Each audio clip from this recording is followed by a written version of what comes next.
depuis quelques années. Au tout début, les navigateurs avaient une seule fenêtre à la fois. Quand on voulait aller sur Internet, eh bien, on ouvrait peut-être une, parfois deux fenêtres à la fois, mais on ne pouvait pas avoir d'onglet parce que de toute façon, ça aurait fait planter l'ordinateur. Et puis, avec l'explosion de la quantité de sites sur Internet, on se retrouve tous aujourd'hui à avoir plein d'onglets ouverts dans notre navigateur en même temps. Et cette quantité d'onglets, elle fait que proliférer. Parce qu'à chaque fois qu'on va sur Internet, quelle que soit la requête qu'on fasse, aujourd'hui, on a besoin d'ouvrir plein d'onglets en même temps. Alors sachez déjà que cette série d'onglets, personne ne peut la faire à votre place. Google ne peut pas vous ouvrir 15 onglets pertinents, que vous cherchiez une nouvelle paire d'écouteurs, un nouvel appartement pour les vacances, ou bien à vous renseigner sur un sujet, par exemple le Bitcoin. Eh bien, Google ne peut pas faire cette série d'onglets pour vous. On ne peut pas en effet ouvrir les 15 premiers résultats de Google et faire une fenêtre pertinente comme ça. Vous savez que ça prend entre 15 minutes et 15 heures de faire cette série d'onglets. N'importe qui dans le monde, qu'il soit médecin, avocat ou simple touriste, quand il fait une série d'onglets pour chercher un sujet sur Internet, ça lui prend en moyenne quelque part entre 15 minutes et 15 heures. Ce qui serait génial, ça serait de faire ça en un clic. Le problème, c'est que les machines ne savent absolument pas faire ça. Alors qu'est-ce qu'on fait quand on ne peut pas faire appel aux machines? On fait appel aux humains. C'est exactement ce qu'a fait Waze. Waze, je l'ai beaucoup expliqué dans mes conférences, est basé sur les fourmilières. Il n'y a pas d'embouteillage dans les fourmilières. Pourquoi? Parce que les fourmis, quand elles sortent de la fourmilière, elles déposent une petite goutte de phéromone sur le sol et elles sont entraînées à suivre le chemin le plus parfumé, qui est aussi le chemin le plus efficace. Les ingénieurs de Waze se sont dit, on va faire pareil. À chaque fois qu'un automobiliste appuie sur le frein, on met un moins sur la carte. Et à chaque fois qu'il appuie sur l'accélérateur, on met un plus. Et du coup, on se retrouve à avoir une carte avec le chaud et le froid de la circulation en ville. Et cette carte, c'est ça qui est intéressant, elle est plus efficace que celle de Google. Du coup, Waze a été racheté par Google, 1,160 milliard. Ça prouve à quel point leur algorithme était meilleur que celui de Google. Et Google, c'est la meilleure société d'intelligence artificielle au monde aujourd'hui. Alors en quoi c'est intéressant tout ça pour aider les gens à naviguer sur Internet? Parce que pour moi, le trafic en ville n'est pas aussi intéressant que le trafic sur Internet. Notre cerveau, quand il se déplace de site en site, il fait exactement un chemin comme dans les villes. Et on pourrait l'optimiser ce chemin en facilitant la façon dont les gens créent 15, 20, 30, 40 onglets sur Internet. J'ai créé ce logiciel qui s'appelle Créage. Et ça s'appelle Créage notamment parce que le CH pour Platon, c'est le qui, et pour Platon, le qui, c'est l'âme du monde. Et je voulais que Créage, ça soit en quelque sorte l'esprit d'Internet. Pourquoi l'esprit d'Internet? Parce que l'idée est de prendre l'esprit collectif des internautes pour créer des cartes de connaissances. Ça a l'air abstrait, mais concrètement, comment ça marche? L'objectif numéro 1 de Créage dans la vie, c'est de faire des séries d'onglets en un clic. Moi, quand je travaille, si j'ai passé 3 doctorats, si je suis journaliste, c'est parce que à chaque fois, je me retrouve avec plein de fenêtres, avec plein d'onglets ouverts, je ne sais plus où j'ai mis quoi, et j'ai besoin d'organiser ma connaissance, et j'ai besoin d'aller plus vite. Et je voulais évidemment permettre à n'importe qui de faire la même chose. Créage, en un clic, crée une série d'onglets pertinentes sur un sujet. Par exemple, vous cherchez des écouteurs à réduction de bruit. En un clic, ça vous fera la série d'onglets la plus pertinente d'après les internautes pour trouver les bons écouteurs à réduction de bruit. En fait, c'est comme un top. Quand vous faites une top list, les 10 meilleurs films de l'année, les 10 meilleures bandes dessinées de ce semestre, etc., vous faites aussi un calcul de pertinence que Google ne peut pas faire pour vous. Créage, à chaque fois que vous tapez donc un mot-clé, va aller interroger les onglets qui ont été mis dans les navigateurs équipés de Créage pour la même recherche ou pour des recherches similaires, exactement comme Waze, quand vous cherchez un chemin, va aller interroger tous les automobilistes qui sont passés sur ce chemin pour vérifier lequel a eu la course la plus rapide. Il y a un truc que j'aime pas par contre sur les navigateurs, c'est l'idée que plein d'onglets s'ouvrent automatiquement. Vous savez que personne n'a envie de voir plein d'onglets s'ouvrir dans son navigateur. Et moi j'ai eu le même problème pour Créage. D'une part, je savais faire une collection d'onglets pertinentes à partir de la navigation de plusieurs personnes sur Internet. Mais j'ai aucune envie de voir plein d'onglets s'ouvrir dans mon navigateur. Alors je me suis dit l'idéal, ça serait de spatialiser cette connaissance, d'utiliser un moteur de jeu vidéo, une scène en 3D, et du coup dans un seul onglet, vous avez un paysage en 3D qui vous représente tous ces onglets d'un coup. Comme ça, quand vous fermez ce paysage, vous pouvez le retrouver, il est dans le cloud, il est dans votre espace personnel, et il occupe qu'un seul onglet dans votre navigateur. Vous pouvez tout retrouver à tout moment. Créage fonctionne exactement de cette façon. On utilise un lac et on représente autour de ce lac tous les onglets de votre recherche. Et ce lac, on l'a appelé un brin, en fait, parce que c'est comme l'ADN. Ce lac, c'est une collection d'onglets sur Internet. Et pour moi, c'est vraiment comme de l'ADN du web. On peut échanger ce brin qui contient de l'information, comme les bactéries s'échangent du matériel génétique. Et je voulais que les internautes, justement, fassent évoluer de cette façon-là leur internome. Vous savez qu'il y a le génome, eh bien, on peut parler aussi d'internome. Et cet internome, on pourrait l'échanger entre internautes pour aller plus vite là où on en a besoin. Donc, un objet de créage, c'est un brin, c'est une collection d'onglets qui est organisée autour d'un lac dans un moteur de jeu vidéo qui s'appelle Unity 3D et qui fait que vous pouvez accéder à tous vos contenus dans un seul onglet. Vous pouvez vous dire aussi qu'un moteur de jeu vidéo, ça va prendre des ressources, mais en fait, ce qui est très marrant, c'est que ça en prend beaucoup moins sur votre ordinateur que d'avoir tous les onglets ouverts. En fait, avoir plein d'onglets ouverts, c'est devenu la bête noire de tous les ordinateurs. Au point qu'il y a déjà des extensions de navigateur qui vous proposent juste de fermer tous vos onglets pour les mettre dans vos favoris automatiquement. Et ces extensions, elles sont déjà pas mal du tout parce qu'elles économisent votre mémoire. Mais aujourd'hui, le consommateur de mémoire numéro 1 dans quasiment tous les ordinateurs, aussi bien de bureau que portables, c'est la prolifération des onglets. Et ça, c'est un problème qu'il fallait régler rapidement, aussi bien pour les créer que pour les consommer. Et c'est ça le sujet, consommer. Il y a une métaphore que j'aime beaucoup, c'est celle du sandwich. Comment j'ai inventé le sandwich de connaissances. Pour moi, vous savez, la connaissance, ça se mange. Parce qu'en neurosciences, on dit que notre système digestif, c'est notre deuxième cerveau, parce que c'est la partie du corps qui contient le plus de neurones après le premier cerveau. La façon naturelle d'absorber du contenu pour le deuxième cerveau, c'est bien sûr le plaisir. Personne ne va dire « Ah non, manger encore », on parle de pause déjeuner, parce que c'est un moment de détente. La pause connaissance, pour moi, c'est un moment de détente aussi. Manger de la connaissance, c'est quelque chose d'agréable, surtout quand c'est bien servi. Le problème, c'est qu'aujourd'hui, la connaissance, on la mange dans plein de petits plats séparés.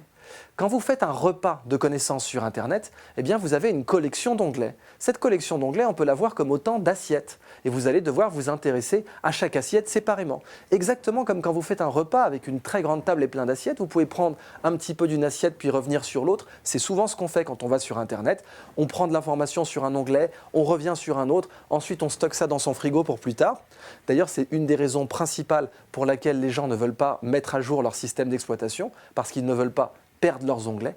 Eh bien, ce repas de connaissances qui va durer longtemps, qui est long à assembler, mon besoin essentiel était de le rendre plus rapide à fabriquer, plus rapide à partager, bien sûr plus rapide et plus facile à stocker et plus facile à transporter.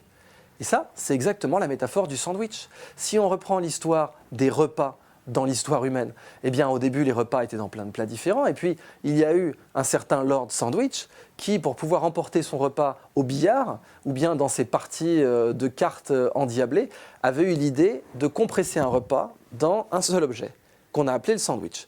Et cet objet, c'était donc la viande, la salade, la sauce entre deux morceaux de pain. Alors que sur une assiette, vous avez le pain dans une corbeille, vous avez la sauce dans un ramequin, vous avez la viande dans une assiette avec éventuellement les légumes séparés dans un autre pot. Et évidemment, tout ça, c'est étendu sur une table, c'est plus long à préparer, c'est plus long à consommer, c'est plus difficile à partager. Un sandwich, pour le partager, vous le cassez en deux et vous pouvez le partager facilement. Alors à quoi ça ressemblerait un sandwich de connaissances sur Internet? Eh bien donc cette collection d'onglets, vous la transformez en un seul paysage et il est spatialisé. Pourquoi? Parce que la spatialisation favorise la mémorisation. C'est connu depuis l'Antiquité. On sait que dans l'Antiquité, les gens qui apprenaient l'Odyssée ou l'Iliade par cœur spatialisaient le chant dans leur tête. Ils imaginaient un chemin connu et ils spatialisaient chaque chapitre du texte qu'ils devaient apprendre le long de ce chemin. Par exemple, Cicéron, eh bien, il spatialisait ses plaidoiries autour d'un temple. Il imaginait que le premier pilier, c'était le premier argument, le deuxième pilier, le deuxième argument, etc. On appelle ça la méthode des lieux. Pourquoi j'en parle? Parce que si notre cerveau, on le compare à notre intestin, on peut s'intéresser à la façon dont notre cerveau digère la connaissance. La digestion de la connaissance fait intervenir différentes aires cérébrales. En particulier, il y a eu un prix Nobel en 2014 sur les cellules de lieu et les cellules de grille qui sont à peu près ici dans notre cerveau et qui nous aident à spatialiser la connaissance, notamment, mais aussi à comprendre l'espace dans la vraie vie. Eh bien, je me suis intéressé à ces cellules. Comment on pourrait les utiliser justement pour spatialiser les savoirs? Il s'avère que quand on fait ça, on digère beaucoup mieux la connaissance. Et c'est précisément pour ça que dans Créage, vos onglets sont spatialisés. Parce que de cette manière, votre cerveau va beaucoup mieux les appréhender, les digérer, les retenir. Aussi bien les goûter que les digérer, c'est-à-dire les garder sur le long terme. Un brin créage, comme j'en ai parlé, donc, c'est-à-dire des onglets organisés autour d'un lac virtuel en 3D, c'est pour moi un sandwich de connaissances. Le lac, c'est le pain. C'est ce qui sert à, en l'occurrence pour le cerveau, spatialiser l'information et qui fait qu'on peut prendre le repas en un seul coup de main, en un seul coup de cerveau, et également mieux le digérer. À l'intérieur du lac, vous avez vos onglets, ça c'est les protéines, ça c'est la partie nutritive essentielle. Eh bien, à l'intérieur de ce sandwich de connaissances, vous avez les onglets qui sont spatialisés. Et puis, pour le goût, j'ai rajouté quelques feuilles de salade. Si vous avez vu l'interface créage, vous voyez que c'est très limpide, c'est blanc, c'est sur un fond qui est minimaliste. Et pour certains, ça peut être un peu trop léger, donc j'ai décidé de rajouter quelques forêts pour bien s'immerger dans cet espace. Ces forêts, si vous voulez, c'est la salade. Elles pourront servir d'information ou d'advertising selon les usages que vous aurez de la plateforme. Donc en résumé, Créage, qu'est-ce que c'est? C'est une extension de navigateur qui vous permet d'économiser entre 15 minutes et 15 heures sur toutes vos recherches. Ça fait exactement ce que fait Waze pour le trafic, sauf que ça le fait pour le trafic Internet. Waze vous fait gagner du temps, Créage aussi. Et Créage n'a pas d'autre objectif que de faire gagner du temps aux gens.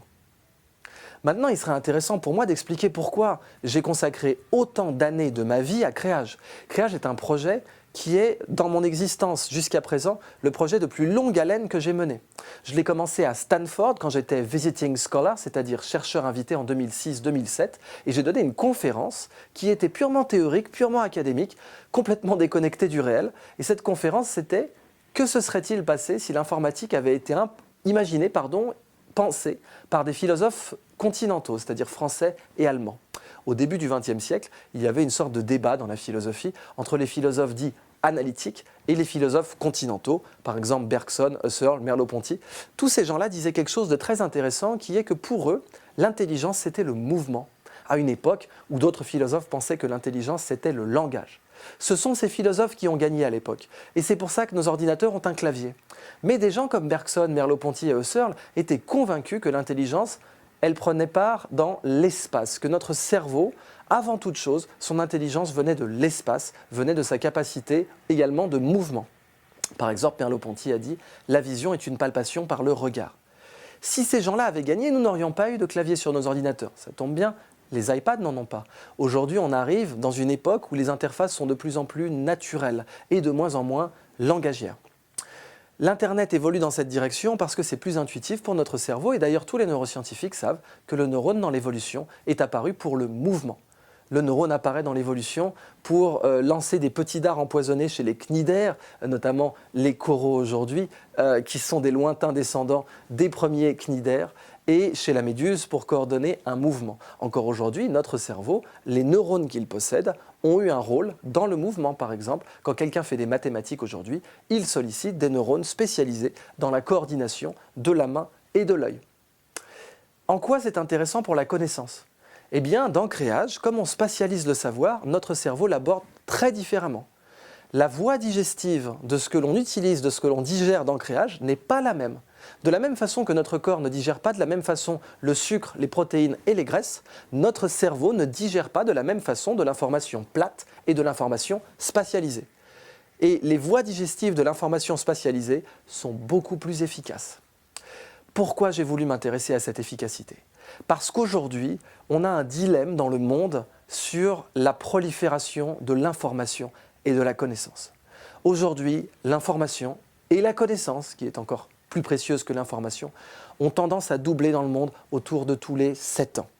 Quand j'ai commencé mes conférences, c'était autour de 7 ans. Maintenant, on sait que ce chiffre est en train de se raccourcir encore. Comment on calcule ce chiffre? Au fait, la quantité de connaissances dans le monde, eh bien, on calcule juste tous les problèmes résolus. On fait la quantité de problèmes qui ont été résolus et cette quantité, elle a tendance à doubler tous les 5 à 7 ans.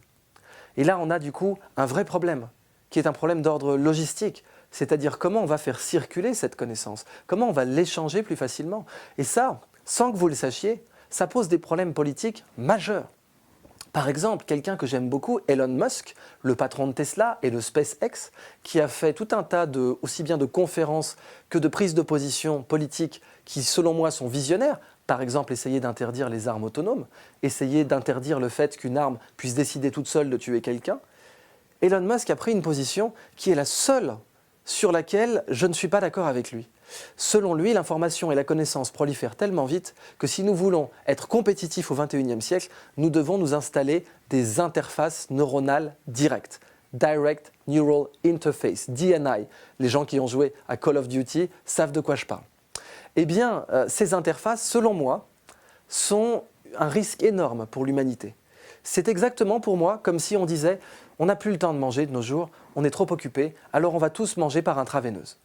Et là, quelqu'un qui voudrait vous vendre l'idée d'une intraveineuse, eh bien, il n'aurait aucune difficulté à vous expliquer tous les avantages qu'elle aurait. Vous pourriez manger au bureau, puis ça ferait moins de miettes, ça serait plus simple dans l'ensemble. On pourrait décider plus facilement ce qu'on mange en un seul bouton, et puis ça serait beaucoup plus propre.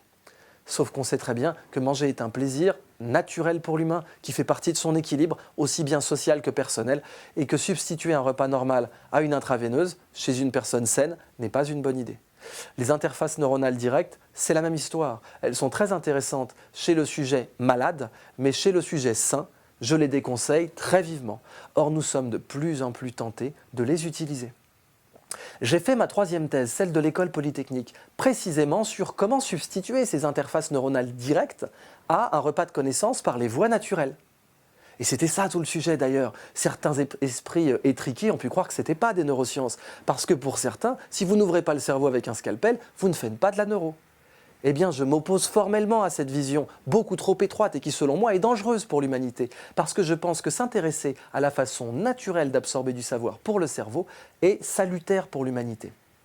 Alors, l'enjeu de créage est de dresser des repas de connaissances sans avoir à passer par des intraveineuses, par des intranerveuses. Aujourd'hui, de plus en plus de gens, sans que vous le sachiez, j'insiste, sont tentés de faire en sorte que l'intranerveuse devienne une règle. Et que demain, du coup, c'est ce que l'on appelle le cyberpunk, eh bien, vous aurez tous besoin d'avoir votre implant, sinon vous ne serez pas compétitif. Sinon, vous ne pourrez pas aller travailler, vous ne pourrez pas aller à l'école, parce que des gens auront décidé pour vous et avant vous qu'il est plus efficace d'avoir directement un implant dans le cerveau. Donc l'enjeu d'offrir des repas de connaissances plus rapidement, plus goûteux aussi, mais plus efficaces dans l'ensemble, en passant par les voies naturelles du cerveau, cet enjeu est mondial. Et il dépasse largement le problème tout simple d'avoir entre 15 minutes et 15 heures pour faire une série d'onglets pertinentes, même si ce problème déjà est extraordinairement important. Créage s'intéresse aux services de repas de connaissances sur Internet, rapidement, efficacement, facile à construire, facile à partager et bien entendu facile à digérer. Et quand je dis digérer donc, eh bien c'est que quand on spatialise l'information, on la retient mieux, on la digère mieux, on utilise mieux les voies naturelles de notre cerveau. Sachez qu'il y a aujourd'hui une course mondiale entre les voies non naturelles et les voies naturelles et que tout l'enjeu de créage est de faire en sorte que les voies naturelles soient prises davantage au sérieux.